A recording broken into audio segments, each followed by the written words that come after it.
Activate effect to search, Chain Ash. One has probably been in this situation before at their OTS, an online simulator, or maybe with friends. While many people are okay with cards like Ash Blossom and Joyous Spring in our card pool, there are others who wonder where Yu-Gi-Oh has gone wrong.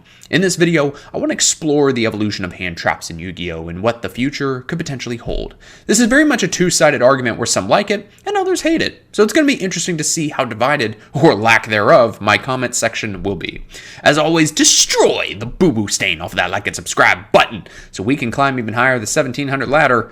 Let's get to 2K subs, everybody. I would really appreciate it. With all that being said, thank you as always for the love and support, and let's dive into the nightmare that is Handtraps in Yu-Gi-Oh!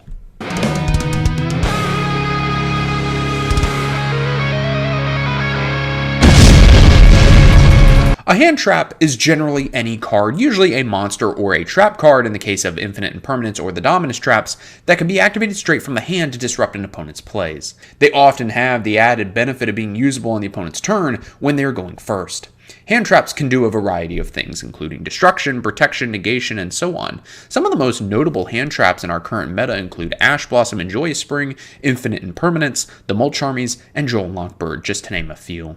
To start off, one of the very first hand traps that came into existence was none other than our favorite furball, Karibo. Debuting in Metal Raiders in 2002, it really didn't have much of an impact on the game. However, it was the first of its kind, influencing the design of future hand traps. Now let's take a look at some hand traps throughout the years to illustrate how they evolved mechanically. Around 3 years after Karibo's release in 2005, Shonen Jump released a promo that indirectly influences our games today, believe it or not. Green Baboon, Defender of the Forest. Now, it doesn't seem like a hand trap because it acted more like an extender. It was, however, responsible for the original ruling that trigger effects that activate in hand are limited to 1 per chain. This later influenced hand traps such as Astrograph Sorcerer, Chronograph Sorcerer, and many others. There was one particular hand trap that was released in Dark Legends in 2008 that left scars on players. Do you ever wonder why some players attack with their lowest attack first? Pause the video and see if you know, or just keep listening if you do know. Now, if you said Gores, you're correct. Gores, the Emissary of Darkness, was a monstrous card that easily turned the game around by summoning itself on a direct attack. It came with a token whose attack equaled the battle damage taken from that attack. Because it required the player to have no cards on the field, drawing for turn and ending was a legitimate play that messed with the opponent. It also had an effect where, like, if the opponent burned you, you could summon it and not get the token to do the burn damage, but that never came up. It even created mind games because one might not even have the Gores in hand. I can't tell you how many games on Dueling Book I've won after my opponent cleared my board and I was going to lose, but they feared the Gores and so they didn't finish me off. Gores was strong enough to be limited on the ban list at one point, actually right after it came out. It was a bit of an emergency ban list in that regard. So while it is currently limited, its prior status indicates how feared it used to be. Now, let's fast forward nearly a decade later into 2016 to see the return of hand traps. In this era, there was one hand trap that immensely rose in usage, Max C. First released in Storm of Ragnarok, this card allowed the player to draw a card for every special summon the opponent does for the rest of the turn. It wasn't very useful on release because not many decks were special summoning a whole lot. However, as the game evolved to become more special summon oriented, Max C became a whole lot better. I did also want to quickly mention as a caveat that there was also cards like DD Crow that do exist in Edison format, and that was another earlier hand trap, but back when the formats had originally happened, not now in a retro setting where now in Edison something like DD Crow sees play, back when it originally was the format, it didn't see a whole lot of play. It wasn't until late 2010 with Shining Darkness and Frog FTK that DD Crow really started to see play, but DD Crow was one of the OG hand traps as well. Max C was eventually semi-limited this year because of its splashability and oppressive lingering effect. It was later hit again, this time getting limited. At this point, many players agreed that at 1, the card was incredibly sacky and unfair. It was eventually banned as a result, and it still remains banned in the TCG today. Hand traps in the current meta of 2025 seemed, at first, imperative for one's success. It's definitely needed to stop certain strategies such as Mitsurugi building such an oppressive board that most players agree it's essentially an FTK, especially since the deck doesn't care much about any of the Mulch Armies and really only gets hit hard by Joel Lockbird.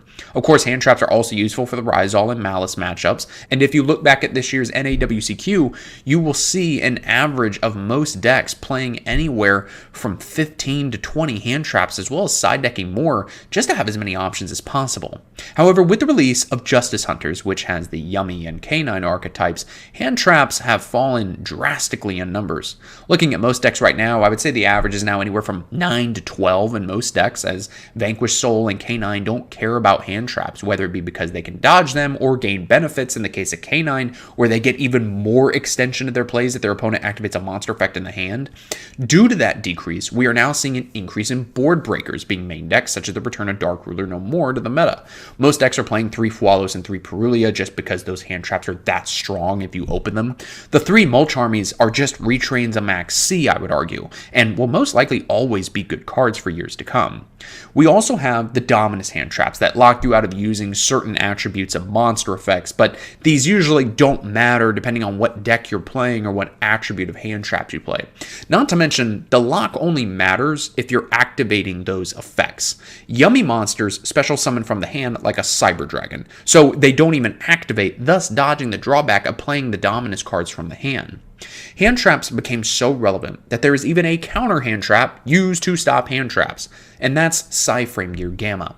Gamma is amazing for stopping hand traps while setting up one's board, and also grants a free Omega or a Link 2 monster, or when Gamma was at 3 and Baron was legal, you could summon the Gamma in Driver, make an Excel Stardust, and climb into a Baron. It can also just be used as a general monster negate and destruction during the opponent's turn. However, this does cause both the Gamma and the Driver to be banished at the end of the turn. Hand traps have another counter in the form of 2 cards, Crossout Designator and Call by the Grave, both currently limited, and to a lesser extent, I would say Triple Tactics Talent, but that doesn't actually negate the hand trap. Because most hand traps were monsters that discard or send themselves to the graveyard for cost, Call by is incredibly effective in shutting them down. Unlike Gamma, it doesn't require running Driver in the deck and is usable while you control a monster. In the case of Crossout, having to banish a copy of the same hand trap your opponent used on you is amazing, especially in a mirror match where both players are usually playing the same cards in their deck. Along with stopping hand traps, it can stop any of the card the opponent plays so long as you have a copy of said card in your deck. The opponent plays Pot of Prosperity and you play it too, just cross out the pot and banish your own copy. It not only stops hand traps, but can be a pseudo-negate of sorts. Other hand traps that are currently used, and I didn't really mention much, include Ghost Ogre and Snow Rabbit, Effect Veiler, and Evenly Match, again just to name a few of the many hand traps we have. Some would refer to Evenly as a hand trap, but really it's more of a board breaker, I would argue. These cards are used in a myriad of decks and strategies as flexible disruption. Hand traps currently define Yu-Gi-Oh! And will probably continue to do so for a very long time. With a hand trap for everything, it's difficult to justify not running them. Because they are incredibly vital for disrupting the opponent's plays, such cards tend to be on the higher end of the price tag. Otherwise, there's no good reason to not run any hand traps. The issue over the years, which is why I have called for hitting hand traps in past videos, is that there are far too many of them. I covered a while back on the channel a Primite Fiendsmith list that played 30 hand traps. I played a similar list at a regional that I also did a deck profile on. We have seen Gamma and Shifter be hit to 1, but now cards like the Mulch Armies are so oppressive, Ash being played in every deck under the sun, and yes, even Droll in some cases being a fucking turn skip. There needs to be a pullback on some of these hand traps, whether it be limits or bans. I believe something needs to happen. Having the power creep and meta shift to different tier 1 decks is not the way to cause a decrease in hand traps. Once Yummy and Canine and all the other meta decks that players are currently playing get hit, you can damn well believe we will eventually see an increase in hand traps once again to an average of 15 to 20 per deck. If your deck can't play at least 15, then it's bad or rogue or it's back row related like Lab or Eldelich. You therefore are putting yourself at a disadvantage by not playing those hand traps. I promise you, mark my words, come back to this in a year and hand traps will be higher than an average of 9 to 12. They have replaced traditional trap cards, that I agree with. But outside of easy to read hand traps like Droll and maybe Ash, there's no real way to make a read on hand traps when building your board. Most players will drop their Mulch Armies at the start of the turn, and when it comes to negation like Imperm and Veiler, you pretty much just have to hope you have enough playthrough or have a backup plan in case your key card, something like a Rise All Duo Drive, gets negated. If your deck can't do that, then it most likely cannot keep up with the current meta. And that's not always a good or bad thing depending on the format as a whole, but it is something that turns many players off from the game. I'll leave you with this example. Go look at my Centurion deck profile where I went X2 and got 10th at a regional right after the archetype came out.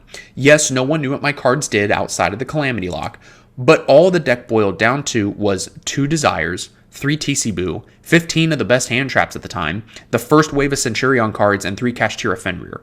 It was the easiest Yu-Gi-Oh deck I have ever built because it was essentially built for me. I hope you guys enjoyed that video. If you did, a like rating would be really appreciative. It's something that I want to kind of cover here, kind of off script as I read through this.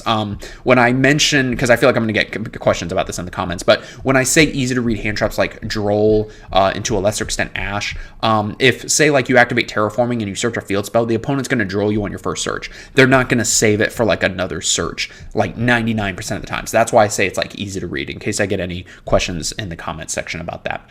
So guys, let me know what you think about all this down in the comments. I feel like that a lot of people are going to be talking about hand traps and all of that fun stuff in the comments. Who knows, maybe this video will blow up like the postmodern one. But guys, thanks for watching. Thank you again for all the love and support. I will see you in the next video.